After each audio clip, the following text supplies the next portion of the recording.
you gonna get a boat like that, Jimmy? I can tell you like them. You want it. I can tell. Oh, maybe less light. Okay. You want it. Actually, you'd go nuts on a boat like that. You know, How much that boat will cost? you just sit there, right? Yeah. Cruise around. You Yeah. wouldn't like it. It looks like luxurious, but in reality, No. you're so inactive, right?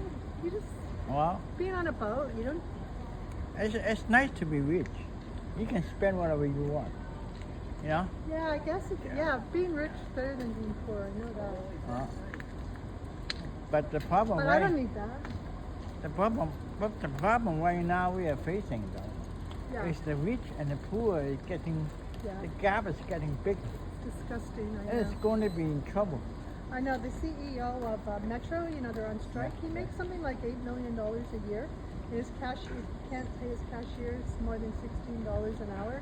Can't afford that. Well, you see, the thing is like Disgusting. capital, will always go after profit. Yeah. Okay? Yeah, So of course. it's a way. That's a very nice. That's the motivation Yeah. To make of money. to make money. But however, you cannot let them do it without any regulation. You need some kind of regulation. Yeah, you do. Yeah, they are. Yeah, it's what's happening now. People living. Well, I'm too.